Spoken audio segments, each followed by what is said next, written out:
उसके आ जाने से ज़िंदगी बहुत खूबसूरत हो गई थी। मुझे ऐसा लगता था कि खुदा मेहरबान हो गया है। पता नहीं मेरी किस नेकी का सिला था जो वो मुझे मिल गया था। आखिर मेरी दुआ कबूल हो गई और मुझे सच्ची मोहब्बत मिल गई। हम एक दूसरे को बहुत शिद्दत से चाहते थे। मैंने उसे दिल से अपनी बीवी मान लिया था। मगर पता नहीं क्या हुआ कि एक दिन सारा दिन गुजर गया लेकिन उसने मुझसे बात नहीं की। मुझे लगा कि कहीं मसरूफ़ हो गई, इसलिए मैंने उससे रब्ता नहीं किया। लेकिन इंतज़ार करते करते रात भी गुजर गई, उसका जवाब नहीं आया। कहीं से भी उसकी खबर नहीं आई। कुछ दिन गुजरे तो अचानक उसका मैसेज आया कि मुझे भूल जाओ, हम कभी एक नहीं हो सकते। मैं ये नंबर हमेशा हमेशा के लिए बंद कर रही हूँ और मुझसे रब्ता करने की कभी कोशिश ना करना। मैंने उसे बहुत बार कॉल की लेकिन उसका नंबर बंद आ रहा था। बहुत परेशान था मैं। रोज़ हज़ारों बार कॉल करता था, क्या पता शायद उसका नंबर ऑन हो जाए। मुझे ऐसा लगता था कि सब कुछ ख़त्म हो गया है। मुझे मेरी ज़िंदगी बेमकसद सी लगती थी। उससे बिछड़े कई साल गुजर गए। फिर एक दिन ऐसा हुआ कि किसी शादी में मुझे उसकी दोस्त मिली।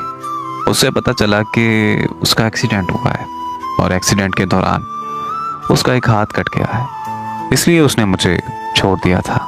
वो खुद को मेरे काबिल नहीं समझती थी। वो चाहती थी कि मैं उसके पीछे अपनी ज़िंदगी बर्बाद ना करूं। जैसे ही मुझे सारी हकीकत पता चली, मेरी आंखें नम हो गईं। मैंने उसकी दोस्त का शुक्रिया अदा किया और अगले ही दिन अपनी फैमिली के साथ उसका रिश्ता मांगने चला गया। उसने मुझसे शादी करने से साफ साफ इनकार कर दिया, लेकिन मैंने भी उसे हाँ करवाने की कसम खा रखी थी। आखिरी बार जब मैं उसके घर रिश्ता मांगने के लिए गया तो मैंने उसे एक बात कही थी। ये बात तुम अपने जहन से निकाल देना कि मैंने तुम्हारे जिस्म से मोहब्बत नहीं की, मैंने तुम्हारी रूह से और तुम्हारे किरदार से मोहब्बत की है। शादी के बाद अगर यही हादसा मेरे साथ होया था तो क्या तुम मुझे छोड़ देती? उसने मुझे जवाब दिया कि हर किस नहीं, मैं आपको कभी ना छोड़ती। तो मैंने कहा कि तुमने कैसे सोच लिया कि मैं तुम्हारा साथ छोड़ दूंगा? क्या तुमने एक बार भी मुझसे पूछा, एक बार भी मेरी राय ली, मेरी मर्जी पूछी? तुम मेरी मोहब्बत का अंदाज़ा शायद कभी नहीं लगा पाओगी। बहुत सी बातें की मैंने उससे, पर उसकी आंखें नम हो गईं। रोते रोते वो मेरे गले लग गई। मैंने उसकी पेशानी चूमी और उसे ये कहा कि मैं हमेशा तुम्हारे साथ रहूँगा।